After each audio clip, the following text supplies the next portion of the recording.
5 seconds. Start. அன்புமிக்க நண்பர்களே, அன்னை தெரசா பெயரில் அமைந்துள்ள இந்த குழந்தைகள் காப்பகத்தை திறந்து வைக்கின்ற வாய்ப்பினை சமூக நலத்துறை அமைச்சர் என்ற முறையில் எனக்கு நல்கிய பெரியோர்களுக்கு என்னுடைய வணக்கத்தையும் நன்றியையும் தெரிவித்துக் கொள்கிறேன். இன்றைய சூழ்நிலையில் குழந்தைகள் காப்பகத்தின் தேவை பெருகிக் கொண்டே போகிறது. அங்கே குழந்தைகள் பராமரிக்கப்படுகின்ற போது பெற்றோரின் அன்பிலும் அரவணைப்பிலும் இருப்பது போன்ற உணர்வினை பெற வேண்டும். அத்தகைய வசதிகள் இங்கே இருப்பது எனக்கு மிகுந்த மகிழ்ச்சியை தருகின்றது. வீட்டிலேயே முடங்கிக் கிடந்த பெண்கள் இன்று கல்வி கூடங்களிலும் தொழிற்சாலைகளிலும் அரசு அலுவலகங்களிலும் பணியாற்றி கொண்டிருக்கிறார்கள்.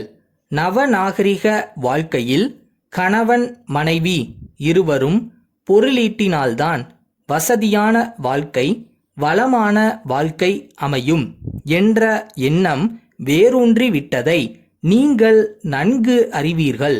இருவரும் பணியாற்ற சென்றுவிட்டால் குழந்தையை யார் கவனிப்பது என்ற பிரச்சனை எழுகின்றது.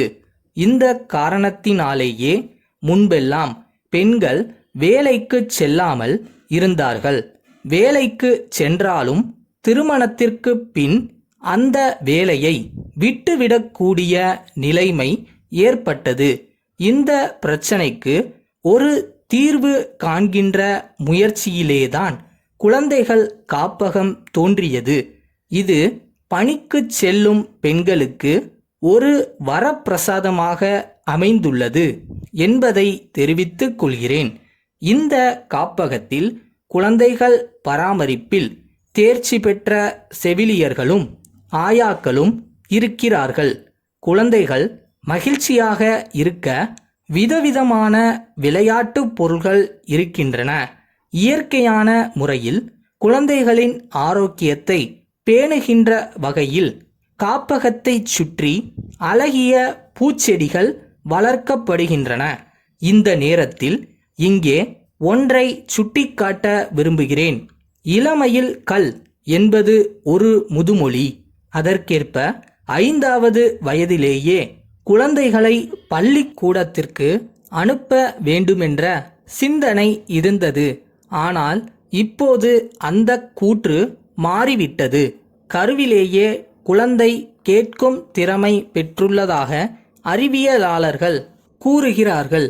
கருவிலேயே கண்ணன் உபதேசத்தை அபிமன்யு கேட்டான் என்ற மகாபாரத கதையை இது மெய்ப்பிக்கிறது. அதனால் காப்பகத்தில் உள்ள குழந்தைகளின் கேட்கும் திறமையும் நினைவாற்றலையும் மேம்படுத்த முடியும் என்பது தெளிவாகின்றது. ஆகையால் இத்தகைய அமைதியான சூழ்நிலையில் குழந்தைகளுக்கு ஒழுக்கத்தையும் எளிய முறையில் கல்வியையும் போதிக்க தகுதியான ஆசிரியர்களை நியமித்தால் சிறப்பாக இருக்கும் என்பதை தெரிவித்துக் கொள்கிறேன்.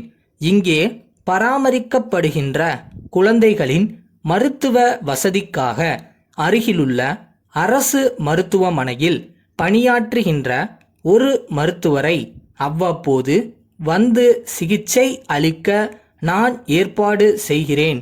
மேலும் என்னுடைய நலத்துறையின் மூலமாக உங்களுக்கு என்னென்ன உதவிகள் செய்ய முடியுமோ அவற்றை செய்ய நான் தயாராக இருக்கிறேன் என்று கூறி உங்கள் முயற்சி வெற்றி பெற வாழ்த்தி என் உரையை முடித்துக் கொள்கிறேன். ஈரோடு மாவட்ட கைத்தறி நெசவாளர் கூட்டுறவுச் சங்கங்கள் இணையத்தின் செயலாளர் திரு மு. சுரேந்திரன் சென்னை கைத்தறி இயக்குனருக்கு எழுதிய கடிதம். ஐயா, ஈரோடு மாவட்டம் கைத்தறி நெசவாளர்கள் நிறைந்த பகுதி. இங்குள்ள மக்கள் பெரும்பாலும் நெசவு தொழிலையே நம்பி வாழ்ந்து கொண்டிருக்கிறார்கள்.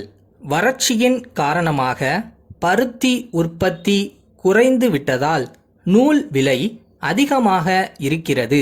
அதே நேரத்தில் துணிக்கு போதிய விலை கிடைக்கவில்லை. அதனால் கைத்தறி துணி பெருமளவுக்கு தேங்கிவிட்டதால் நெசவாளர்கள் வேலையின்றி தத்தளித்து கொண்டிருக்கிறார்கள். இந்நிலையில் அரசுதான் அவர்களுக்கு ஆதரவளிக்க வேண்டும். வரும் பொங்கல் பண்டிகையை முன்னிட்டு வறுமை கோட்டிற்கு கீழே உள்ளவர்களுக்கு இலவச வேட்டி சேலைகளை அரசு வழங்கும். அதற்கு தேவைப்படும் துணிகளை இப்பகுதியில் இருந்து கொள்முதல் செய்தால் நெசவாளர்களின் துயர் ஓரளவுக்கு துடைக்கப்படும். அதோடு நியாயமான விலையில் தேவையான நூலும் அவர்களுக்கு வழங்கப்பட்டால் அவர்களுடைய வாழ்வில் ஒளியேற்றி வைத்ததாக மகிழ்ச்சி அடைவார்கள். இதற்கு இயக்குனர் அவர்கள் அரசுடன் தொடர்பு கொண்டு உரிய நடவடிக்கை எடுக்கும்படி கேட்டுக்கொள்கிறோம். தங்கள் நம்பிக்கையுள்ள